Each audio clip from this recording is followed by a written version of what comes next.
I'm Paul Louis Metzger, the director of the Institute for Cultural Engagement, New Wine, New Wineskins, and thank you for joining us for another episode of New Wine Tastings, where we are seeking to build relational bridges through Jesus in contemporary culture.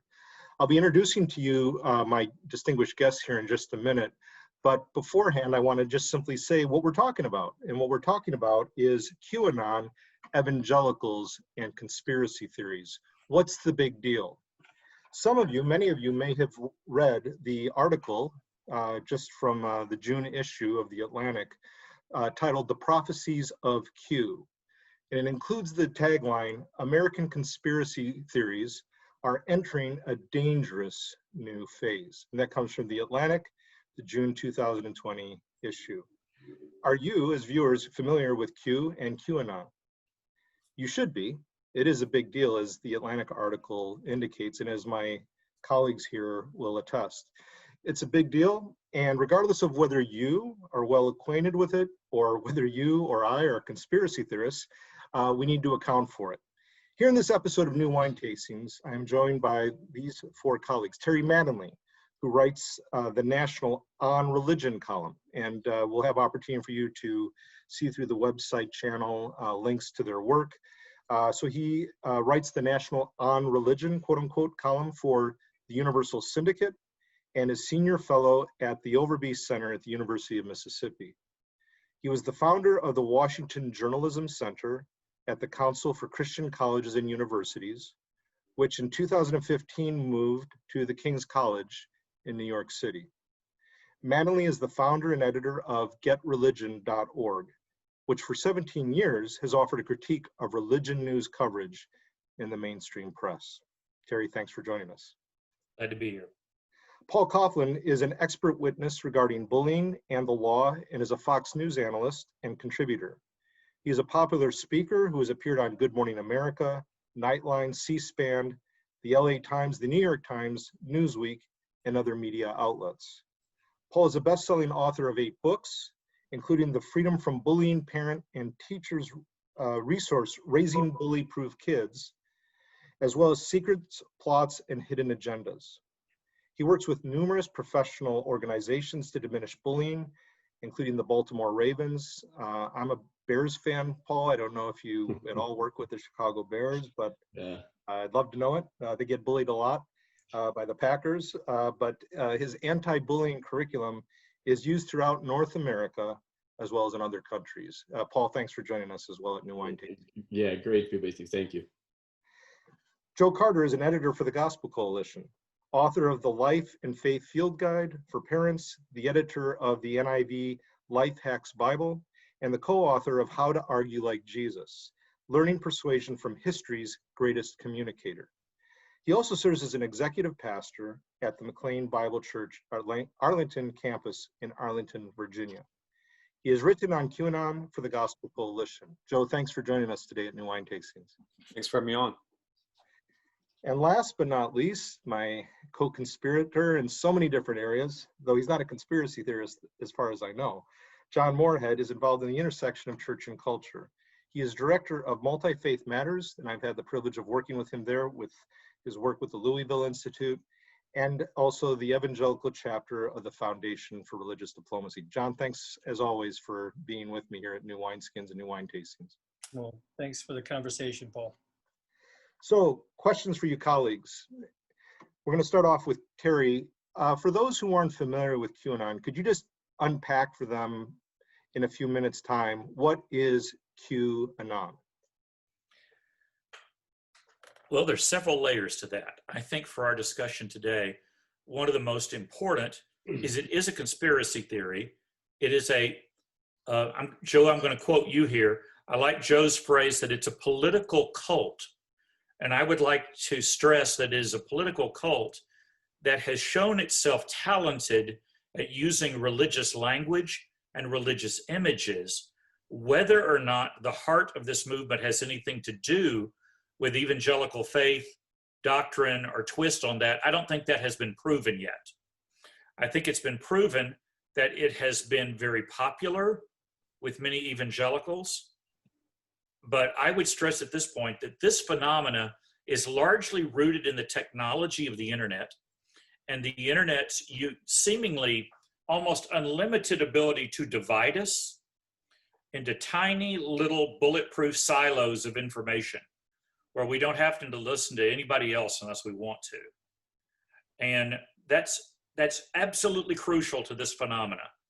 We also need to understand that a lot of evangelicals have been driven out into these alternative forms of media by discussions of both fake news, a term that I don't believe anybody agrees on what that term means, and that's part of the confusion. And second, they've been driven out there by decades of mainstream evangelical hatred of journalists, the media, and frankly, a news process that would treat things fairly accurately and in a balanced manner. A lot of evangelicals basically want public relations when it comes to the news industry. And in such, they now sound an awful lot like the editorial board of the New York Times.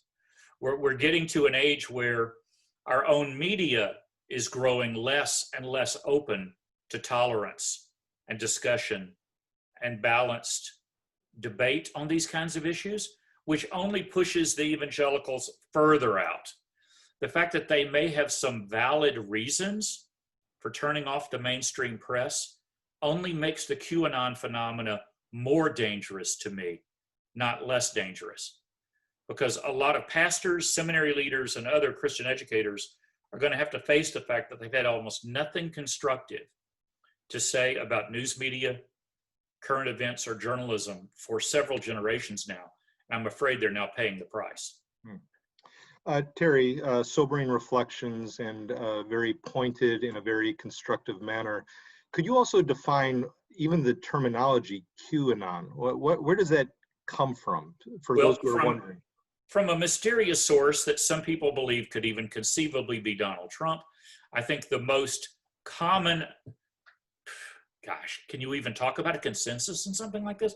The most common phenomena is that this is some deep state security official who has decided to share with the world what's really happening.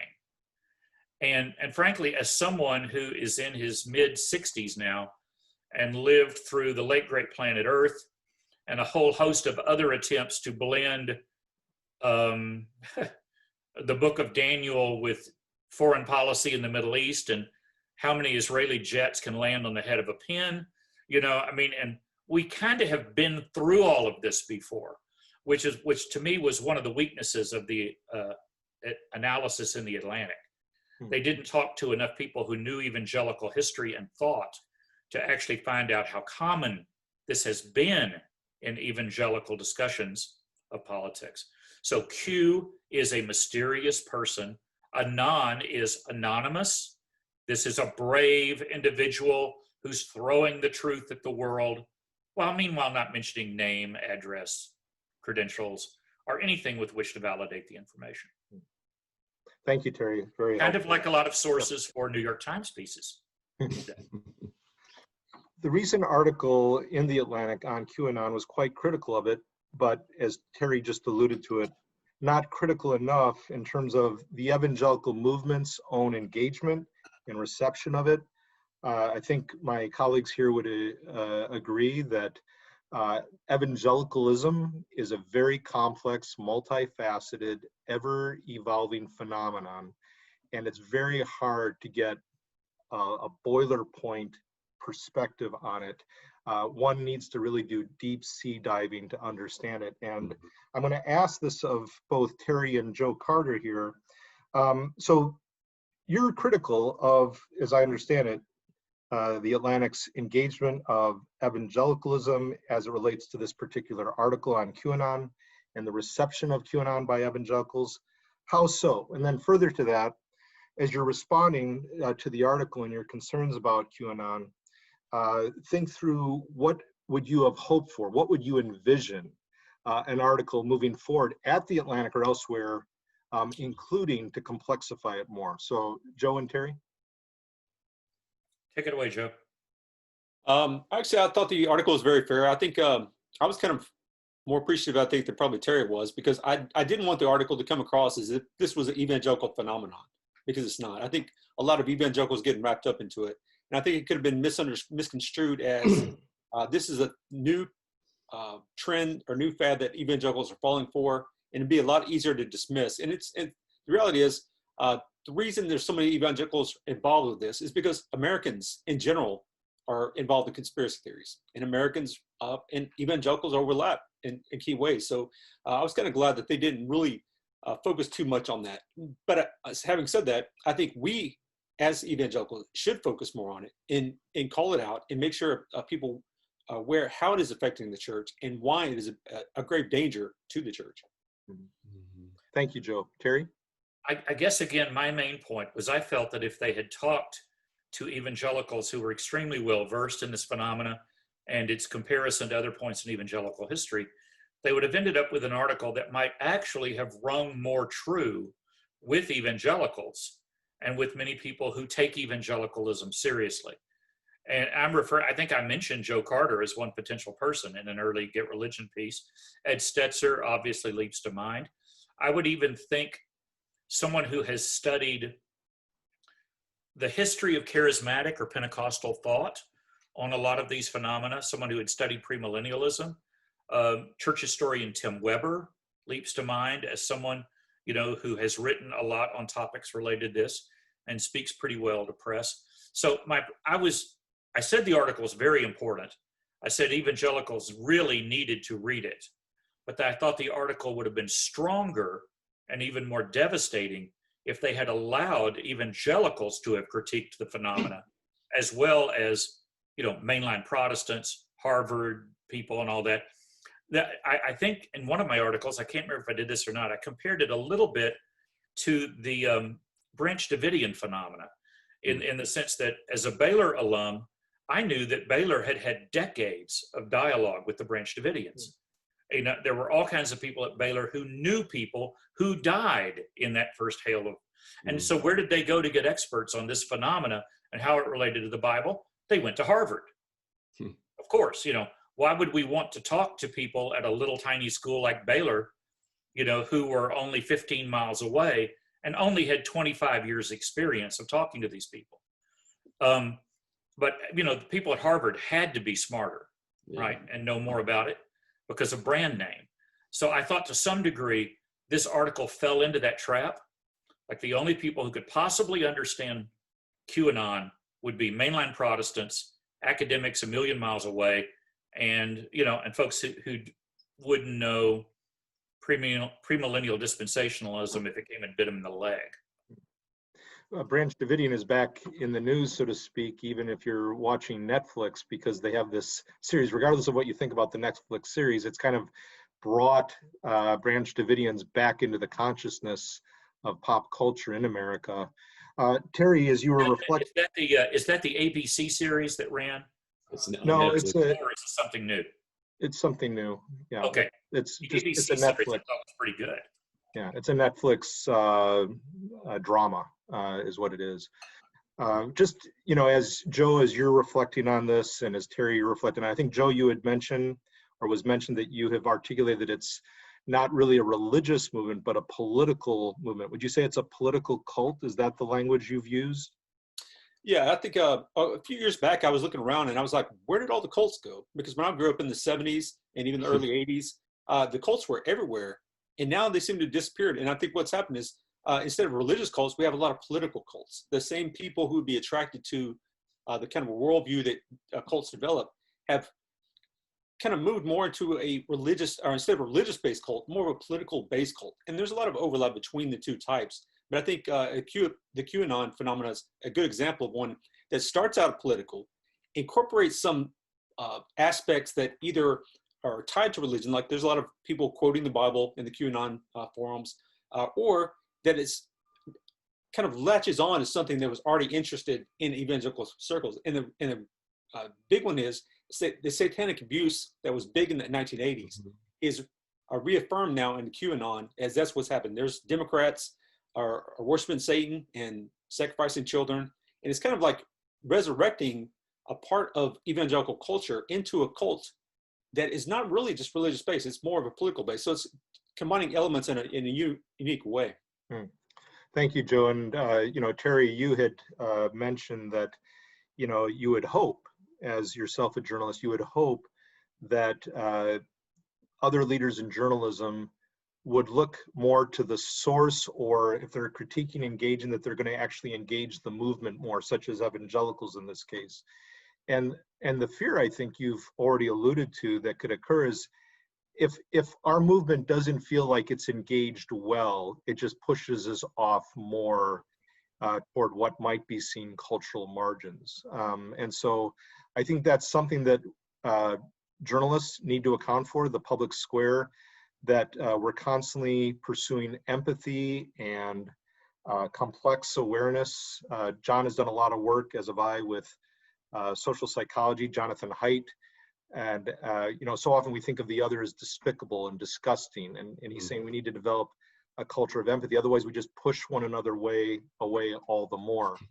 We're going to turn to the question here of what gives rise to these conspiracy theories in our society. Joe, you had said that America has a history of being really taken by conspiracy theories. It's almost like an American phenomenon in many respects. And I want to think about it psychologically, even accounting for the subject of trauma. And Paul, I understand that you've done a lot of work with trauma, bullying, and the like. And I'm just wondering, to what extent does conspiracy theory phenomena arise bound up with trauma or other matters? And you can expand it beyond that, Paul. I know it's a really complex issue to trying to get at what gives rise to conspiracy theories in American culture.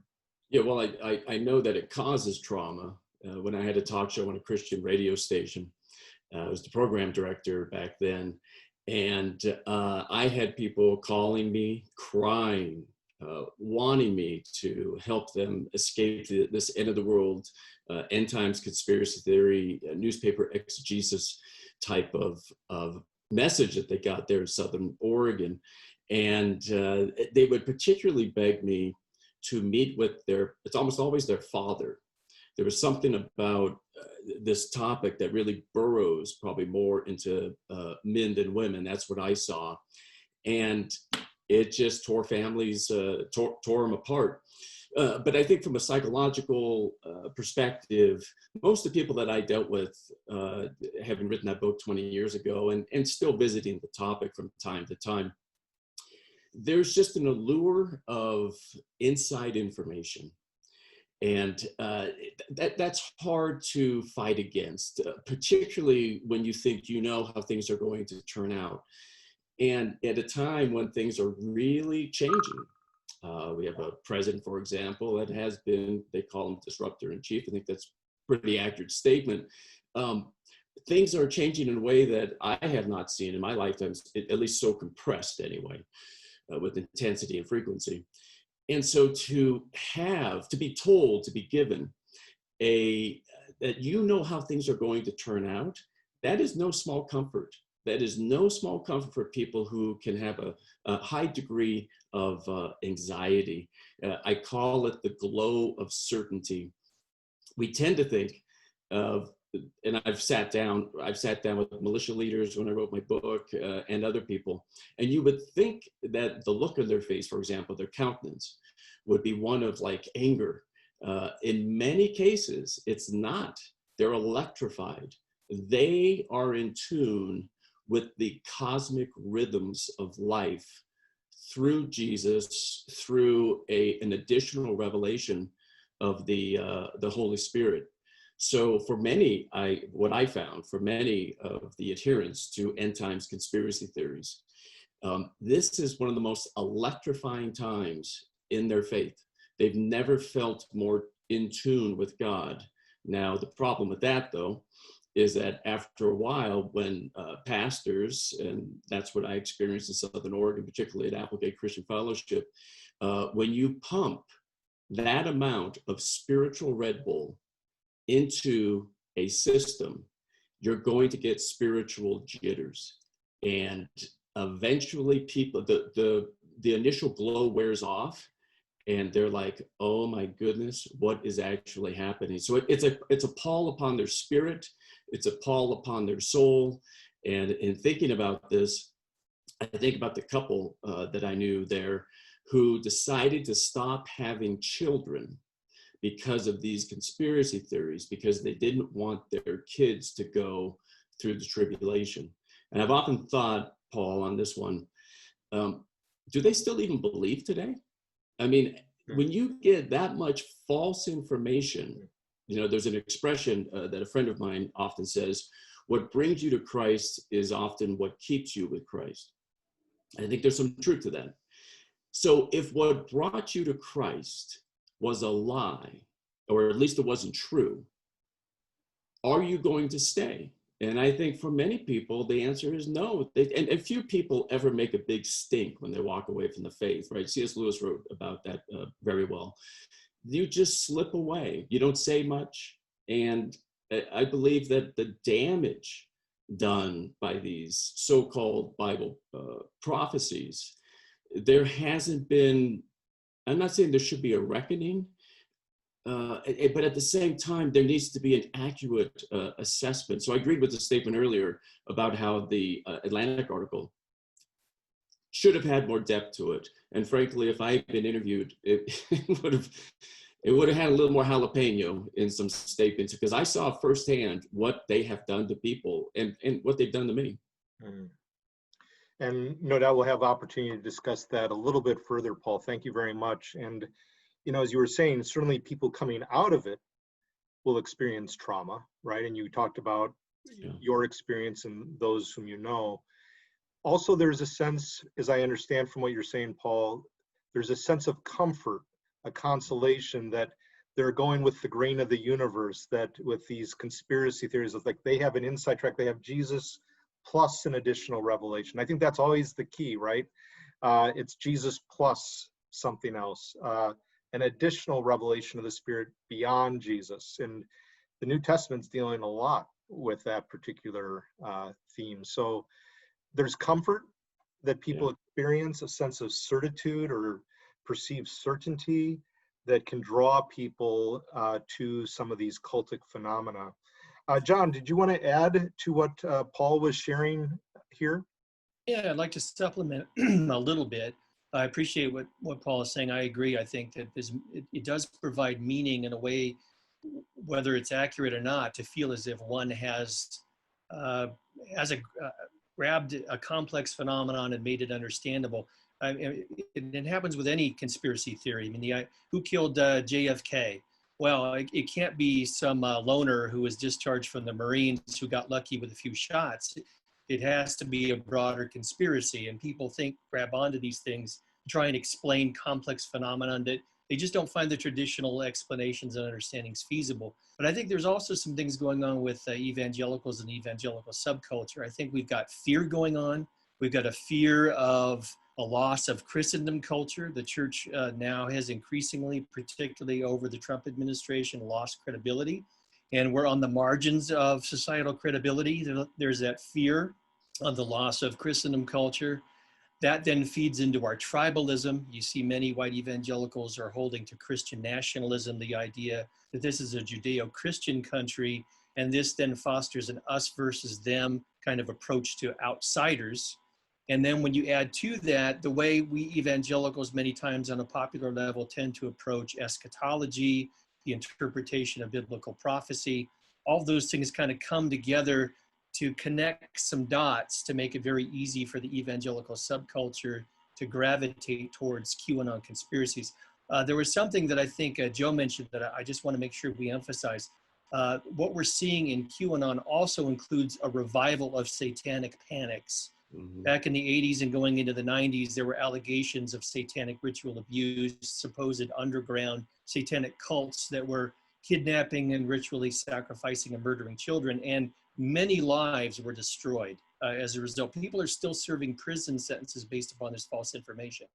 That was simply a horrible part of evangelical culture as well as broader American culture, and we're continuing to perpetuate that today. So there's something dysfunctional about the way in which evangelicals tend to understand and relate to certain religious others that we find distasteful. This caricature of the Satanist simply isn't accurate. Those characters don't exist. So we need to be careful. And one final note here, I would slightly disagree with some of my my brethren here in this conversation. I wouldn't look at QAnon as a political cult. My background as an academic is in the study of new religious movements. There's a huge diversity of ways in which to define cult. There are secular ways, there are Christian evangelical counter-cult ways. It becomes very difficult to define with any kind of accuracy. The term can be very loaded and weaponized. I would simply say that what we're dealing with QAnon is a social and political phenomenon that is dangerous, that dovetails and incorporates religious elements, particularly when it has to do with prophetic kinds of things in the Christian community. Whether or not it is properly construed as a political cult, I think we need to be careful about making those kinds of associations. I'm just going to highlight a few things from what you have shared, John, and how it's connected to what others have said. You know, when we think about QAnon, we think about the subject of, you know, eschatology, right? I think that's been said already here today. And I'm still struck by the idea of how conspiracies are an American phenomenon. It's not simply a religious, political factor, it's an American phenomenon. And would you all agree that, you know, America, going back to the Puritans, there was a sense for our country, perhaps more so than many other countries, of eschatology. This is the new land. This is the whether you want to call it the promised land, the new Israel, you know, and the Puritans would talk in those terms, certainly not just Americans or historic Christian movements. I think the Church of Jesus Christ of Latter-day Saints, and John and I work a lot with Latter-day Saints, there's a strong eschatological connection for our friends there with America. So do you think it's because of how America was even formed with eschatology? Not that eschatology equals conspiracy. I mean, you can, all kinds of eschatological movements from all kinds of different theological trajectories. And for those theologically inclined, post-millennialists, amillennialists, you know, panmillennialists, including premillennialists and such.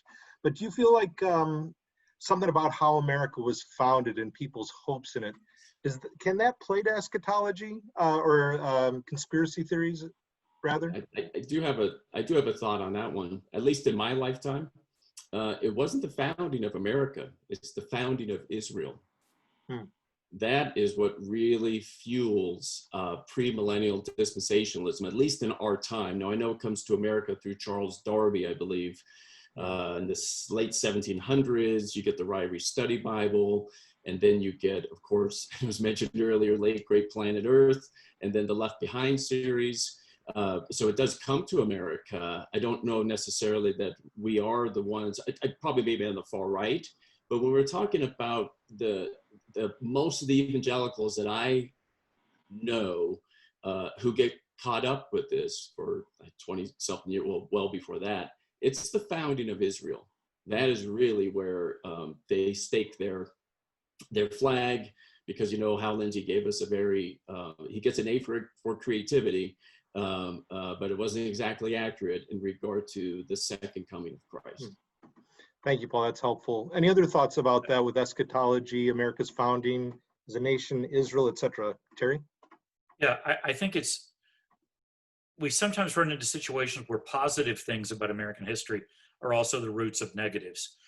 I would stress that from the beginning, America, I always laugh when people say that America is a Christian country. America isn't a Christian country, it's a Protestant country. And by that, I mean, it's always been multifaceted, a million different points of view. And that's a positive thing. It beats the alternatives. At the same time, this makes us a wonderful frontier land. Never underestimate the role of the frontier in the American mind and, you know, in the mechanism of our history, which is where you get so many of these new religious movements. When I was studying in Baylor's Church State Studies program under the now late, he just died a few months ago, James Leo Garrett III, he had a saying that I thought was very crucial to understand about American history. He said, "Your religious liberty has been purchased for you by a lot of people with whom you wouldn't necessarily want to have dinner. Mhm. And what he meant by that is the protection of minority groups, and even minority groups with, using the word doctrinally, cult beliefs doctrinally, or even groups that I think Joe Carter was using political cult in the sense of a sociological concept of a cult in terms of dominant leadership, secret methods, etc. He would use both of those terms in our seminar, but his whole point there was, if you're going to have tolerance toward new religious movements and value the religious liberty of that, you're going to get some strange folks. And you're going to say that they have as much religious freedom as other people. Mm-hmm. The issue then becomes, how does the church, how does the media, how does the mainstream debate with those people? Yeah. And my earlier point was that our information systems in journalism now are just as divided as our religious views, our political views, and everything else. We essentially live in a nation divided by its media systems now. And that's just perfectly set up for QAnon. And I think from what you've said, Terry, we'll transition in a minute or two here. The best way to engage diversity, and we're all blessed by diversity, it can also be a real challenge to us from the get-go with religious liberty, but to bring it to the public square where we can have civil discourse is what's so important for us. But when we go off to our trenches and we go off to these silos, that's where things can really become extremely problematic. John, you had said something else that I just want to highlight, and it furthers the conversation of what others have shared, and that where we'll be going with this conversation. People who've come out of some of these conspiracy groups, there's a lot of trauma, as Paul had said. When we think about the satanic panic,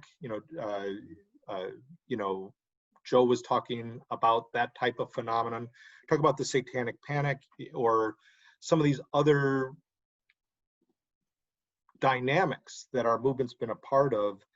It really causes pain not only for people in the Christian movement trying to engage my pagan friends because of the harm that was done within Christian circles toward paganism back in that day, is still very, very much alive. It's so visceral. And John, I know you have experienced that same thing where they look at Christians, they look at evangelicals, and the attack of the satanic panic. It's so hard to engage our pagan friends as a result. John, did you want to just speak to that about how this plays into it? Yeah, just a few thoughts. I've noticed on my Facebook feed that a lot of my my pagan contacts and friends and dialogue partners have been far quicker than evangelicals to respond and address to QAnon because of the satanic ritual abuse theories and allegations of satanic pedophiles.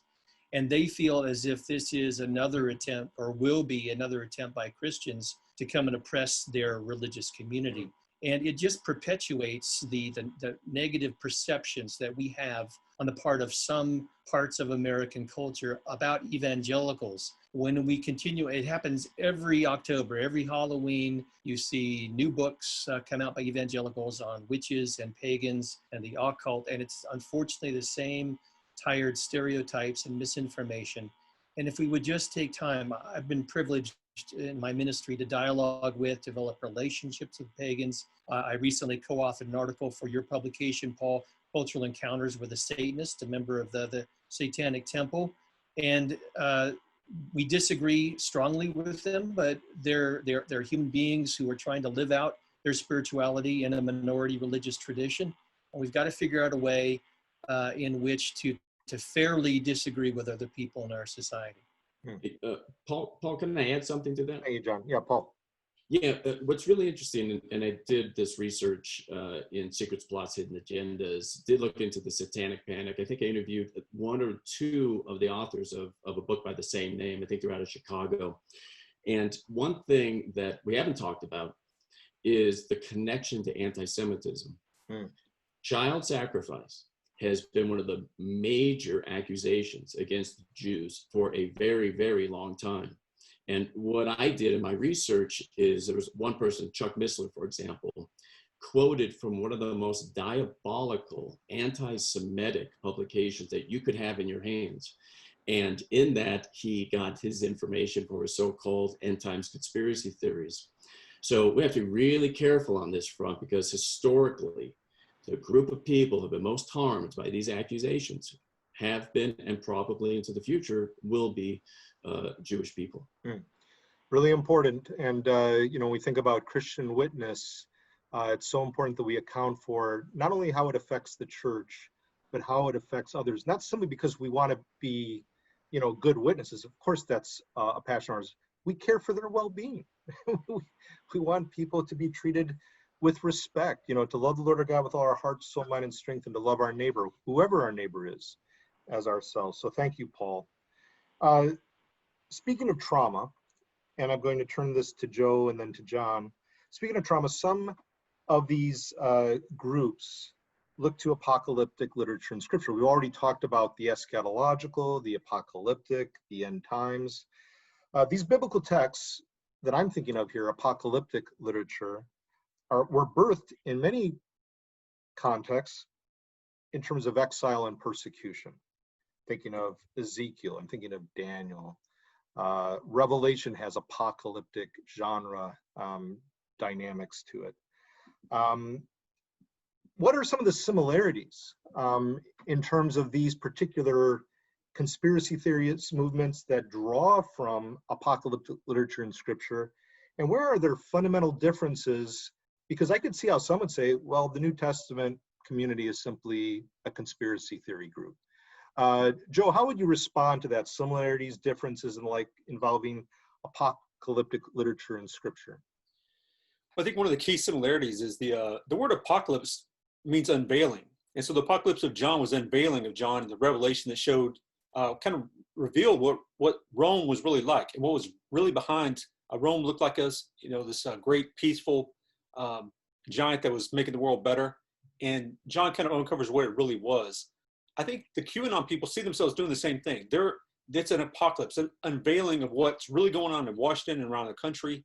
And so I think there's similarity there. They think that there's something similar going on with their the unveiling of QAnon, with what the apocalyptic literature in the Bible. I think one of the key differences, though, and this is a key difference between QAnon people, religious QAnon followers, and the former eschatological people, is that the QAnon people have really dumbed it down to a considerable degree. I mean, it used to be, if you were arguing with somebody from end times adherents, they really knew their stuff. They'd really read Daniel. They knew Revelation. The QAnon people know the QAnon post. That's their scriptural text. And I think that's why we're seeing it's kind of a political, when they call it a new religion, it's a political based new religion, because the text is QAnon's post. It's not the Bible. They throw in the Bible as kind of a, here's how to tie this all kind of into their worldview, trying to bring in the elements. But I think that's the key part, is that it used to be that the text was the Bible, the apocalyptic scriptures, and now the apocalyptic scriptures are QAnon posts. And so they think they're kind of doing the same thing, but they're using completely different texts, and it changes the outcome significantly. Yeah, very important distinction there. Thank you, Joe. John?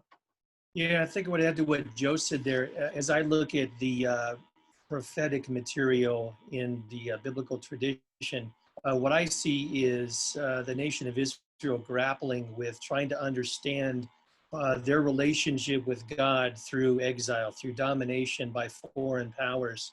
And as that contrasts with where we are with the American church, if we are in exile, in my opinion, it's a self-imposed form of exile.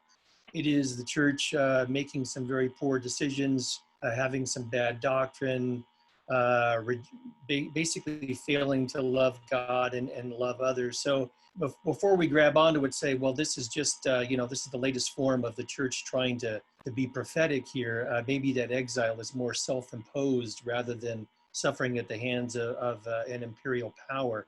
I would also add to this that I think part of the problem why QAnon is so appealing for many evangelicals is I saw this photo posted on Facebook, in my Facebook feed. Somebody had a banner, and in addition to listing various QAnon political statements, it also connected it to evangelical and popular end times concerns, one world government, and these kinds of things. We have a long history in American evangelicalism and fundamentalism of what one Christian writer has called playing pin the tail on the Antichrist. And I just think we need to be very careful. It just seems almost as if our biblical prophetic interpretation is post hoc. We begin with certain assumptions, we find something in pop culture, and we just make it fit, rather than being careful students of Scripture and trying to exegete and do it that way. So there's a lot where the church just needs to be more critical and self-reflecting when it comes to things like QAnon. Thank you, John. And Paul, I'm going to be turning to you in just a minute, and you could add a point there if you wish on this. And then before we close, I'll ask all of you to share any final reflections you have. But John, just a point that you were making, and further to what Joe was saying, when I look at the apostolic community in the New Testament, they always wanted to engage in the public square. We had alluded to this earlier, I think at the outset. It's anonymous, right, with QAnon. It was anonymous, or it is anonymous. You don't really know who the source of this is. That wouldn't be the case with the apostolic community. I think they knew where Peter lived. They could find Jesus out in Solomon's colonnade at any time, and he said that to his accusers. You heard me every day. You saw me in the public square. Nothing I said was hidden from you. I mean, Jesus spoke in parables and would interpret the parables, but Jesus said a lot of things that, for those who have ears to hear, let them hear. For those who have eyes to see, let them see. So it's very different also there, in addition to what you're all saying. Yes, the church was persecuted, but they didn't turn it toward others to persecute back. And I think that's an important way, even how we deal with trauma. But before we go to Paul, to build on this, and thinking of the book of Colossians, Paul, I think you wanted to share something in response to what Joe and John were saying. Yeah, just what John said just really reminded me of something. I spoke earlier how these things pump a lot of spiritual Red Bull into Christians, and it's going to have its day, and it has. But another thing it does is there will be slander. There's always slander involved.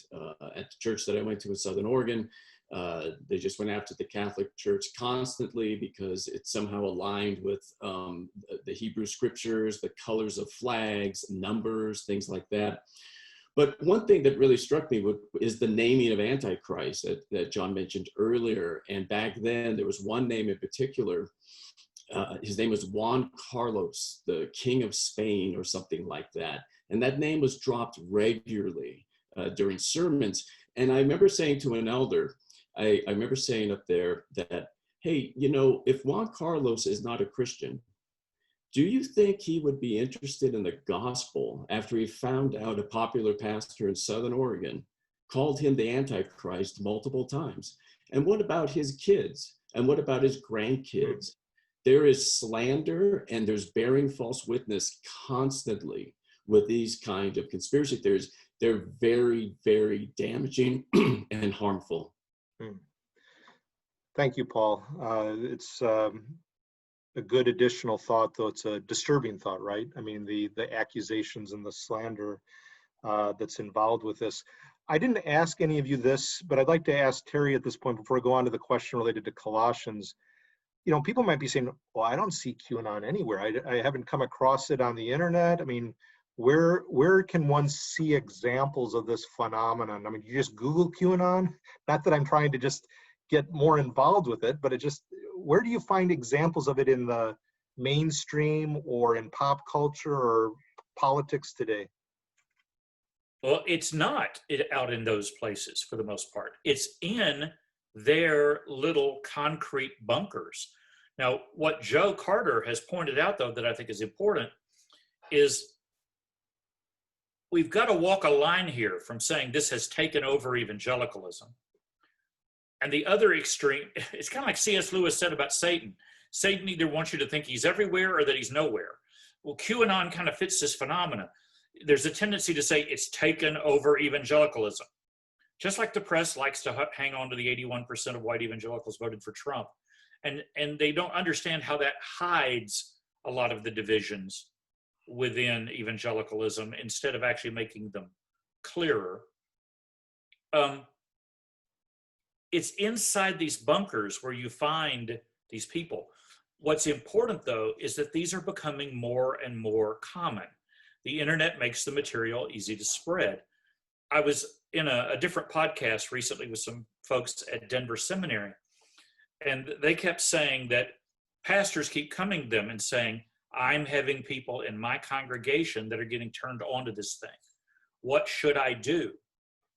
And part of the problem is you don't know exactly what they read, where they read it, what variation of the theme is. Do these pastors have the time to go out there and wade in up to their chest, in all of this stuff and all the different streams of it? The other problem you have is where are pastors supposed to send them to get accurate information? And this brings back to the point I kind of opened with. We live in this age to where a term like fake news can be used in ways that are, quite frankly, a lot of them are accurate. And there's a lot of people that say fake news, they mean biased news. Well, a lot of the American public no longer knows the difference between news content and editorial content. And if you're following events at the New York Times, the lines are blurring like crazy over what constitutes editorial work and what constitutes news. For other people, it's news Donald Trump doesn't like. For other people, it's news planted by foreign governments. That gets you out into conspiracy theories on the left in some cases. This is both an illustration of how divided Americans are by our media technology, but even attempting to combat it is almost impossible for our pastors because they have no one place to go for information or sources or counter arguments. You can't say to someone, wow, let's stop listening to that QAnon, let's turn on CNN. Or let's turn on Fox News. Well, what's Fox News? It's one really good news show at 6 o'clock, followed by all kinds of, spouting head, public intellectual, whatever stuff going on. There are no easy answers to this right now. But I think the important thing for pastors to realize is that means they're going to have to be very clear with their people about how cautious they need to be in the media marketplace that we're in right now. There is no safe, neutral territory in the media. You're going to have to read multiple sources, and you're going to have to be careful. And that's a thing pastors have a lot of trouble selling that from the pulpit right now.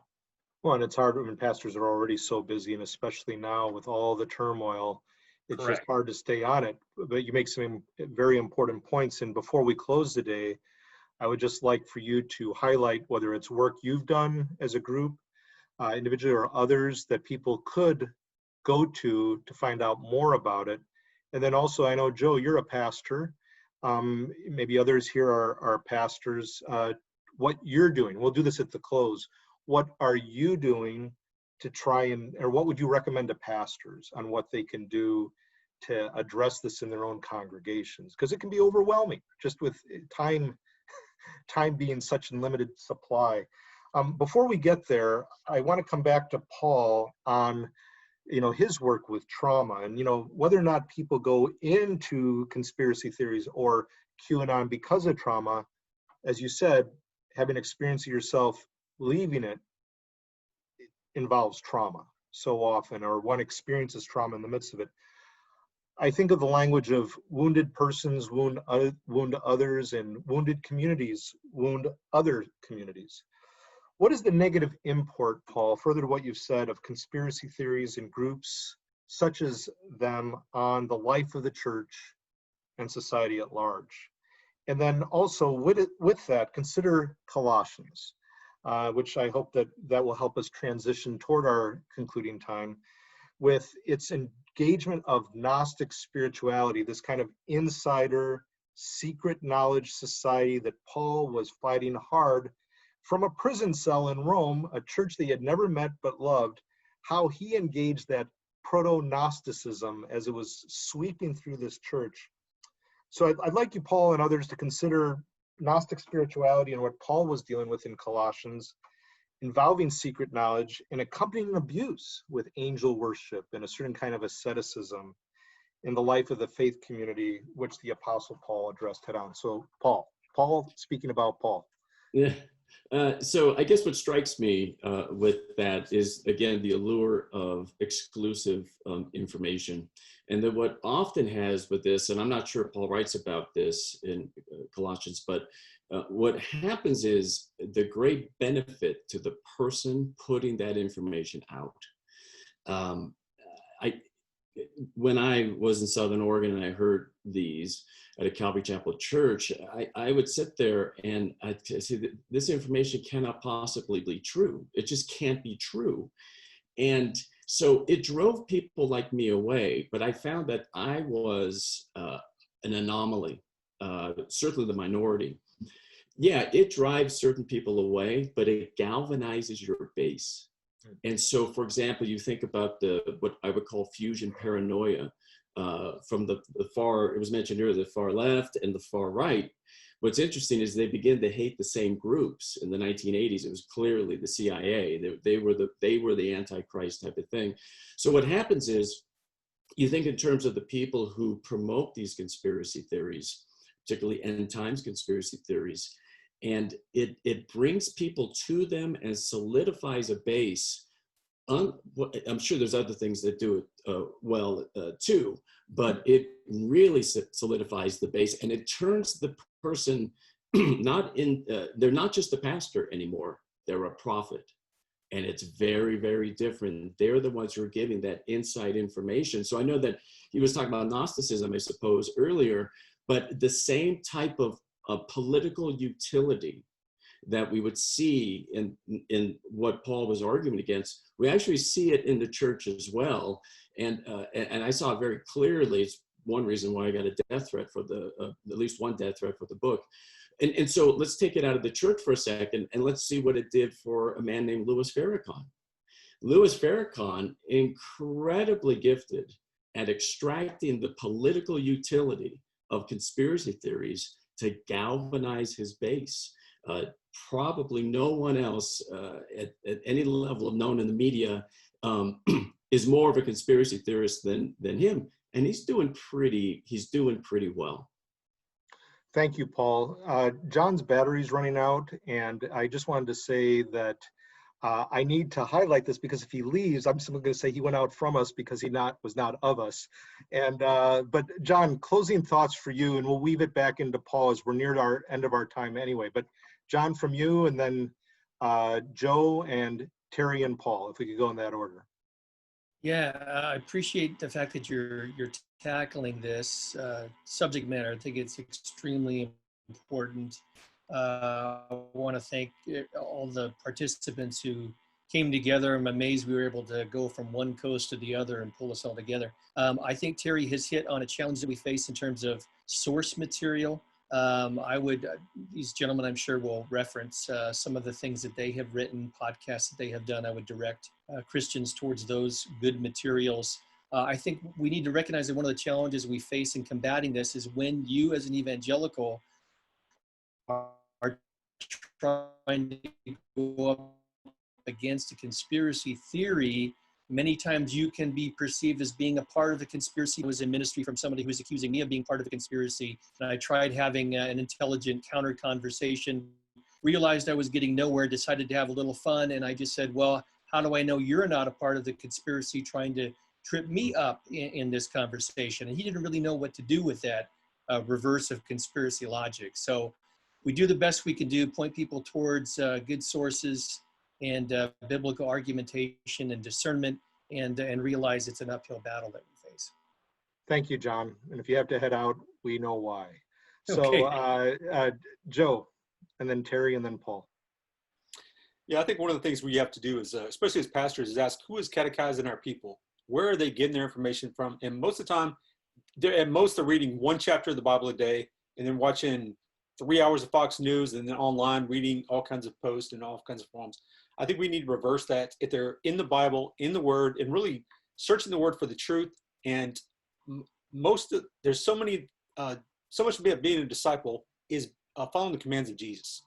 And if we start having people follow commands of Jesus, it'll be easier for us to point them away from some of the behaviors that conspiracy theories promote. As Paul mentioned, one of the key ones is slander. James calls slander satanic behavior, and yet these people thinking that they're accusing other people of satanic behavior when they're doing the same thing. So I think we have to really press in on the Bible and make sure that people are being discipled by the church and not by their news sources or online forums. Thank you, Joe. Terry? Well, I want to flash back to someone I did consider a prophet, and that is Dr. Haddon Robinson, who was one of my mentors when I was teaching at Denver Seminary. A lot of people forget that Haddon's PhD was in communications theory. And I think one of the things that we're paying for now is the church has never attempted to help its people make sense out of what they're hearing from the news and entertainment media surrounding them, which is pretty much the water they're swimming in. Haddon was concerned that there wasn't a single seminary in America that required future ministers to take a single course in apologetics that required them to address the content of American media, life, entertainment, news, etc. Haddon expressed that concern in 1990, 30 years ago. And he did it because he knew the internet was coming. In a sermon at Denver Seminary, he said, some people are accusing us of being too cutting edge. We're the cutting edge of a butter knife. We haven't even addressed cable television yet. And here comes the internet. That was a very prophetic word. At some point, we're going to have to address the source of the confusion. I used to define, when I taught at Denver Seminary, I defined discipleship as 3 questions. How do you spend your time? How do you spend your money? And how do you make your decisions? And if you can address those 3 questions without hitting the media in our world today, then you have a promising ministry to the Amish. I mean, that you're not talking to real people in the real world. And at some point, we're going to have to talk about the media and the role it's playing in our lives. Very important. Thank you, Terry. Paul? You know, the term source of confusion, that really hits it where it needs to be hit. And what I'm about to say is probably make me not very popular. In fact, I know it won't make me popular in certain circles, but I need to say it. I would say above the media, premillennial dispensationalism and how it's been handled, it is without integrity. It certainly harms the authority of Scripture. So when, let's say you have that person coming into your church and they're talking about these certain prophecies, they've almost all been brought through the filter of premillennial dispensationalism, and it has proven to be bankrupt. It is just, you just can't defend it. Certainly 20 years ago, and they normally, you look at the history of it, they just polish it off and they just put different names, as we called earlier, newspaper exegesis. So, and I would think too, so we need to point that out to the people who come to us with those scriptures. No, that's not an accurate interpretation of what you've been told. That is wrong. And then the other thing I would say too is we just need to realize how this undermines the authority of Scripture. I remember saying to an elder once after a sermon on this of Bible prophecy, so-called Bible prophecy, and we had scriptures from Daniel that were juxtaposed to today's headlines. This was 20 years ago. It didn't happen. And after the sermon, I went up to the elder and I said, when we say scripture in Daniel, it is this, and it's not, why should they believe us about John 3:16? We are undermining the authority of Scripture with these conspiracy theories, and the devastation from that will last generations. Thank you, Paul. And you and Terry at the close have given me ideas for future episodes of new wine tastings, taking further this theme. And of course, what Joe and John have also said certainly give me more ideas too on how to help the church be equipped in terms of engaging in these matters. I think the media, what Terry was saying, going through an apologetics course or what have you, as Haddon Robinson said, without engaging the media, we're fooling ourselves. We have to be more discerning. On dispensationalism, eschatology, I know that some of my dispensationalist friends would take issue. As you said, you know, it's not going to make you popular in certain circles. I do know that many dispensationalists take real issue with Hal Lindsey, though I guess he was a graduate of Dallas, if I'm not mistaken. They want to make those kinds of equations. And we can debate all that, different kinds of premillennialism, different kinds of dispensational premillennialism, amillennialism, postmillennialism. One way or another, eschatology and interpretation of scripture does have a huge impact on how we view politics, the common good, how we engage culture at large. So I think the thought-provoking work that you're all bringing to our minds is so vitally important. And I want to encourage our viewers to, again, look to the work of Terry Mattingly, Joe Carter, and Paul Coughlin, as well as John Moorhead. And we'll have those links to what they've done, what they're doing, bound up with this particular episode of New Wine Tastings. There's so much more that can be done. And I just want to thank my guests here for joining me at New Wine Tastings, and thank you for viewing this with us, and that we be critical in our thought forms, critical in our minds, charitable in our spirits, and creative and constructive in our social, cultural engagement. Paul was that on Mars Hill and elsewhere, and I pray that we, as followers of Christ and those beyond in the society at large, would model charity of spirit, critical thought forms, and constructive engagement. We need that in an age that more and more is siloed in terms of our tribalistic orientations related to media domains and enterprises. So thank you, Terry. Thank you, Joe. Thank you, Paul. Thank you, John, for joining us. And John, I'm so glad that your battery did not fail, because for your sake, that would have given me so much ammunition. So thank you all for joining me at New Wine Tastings. I'm Paul Louis Metzger, the director of the Institute for Cultural Engagement. Until next time, all the best.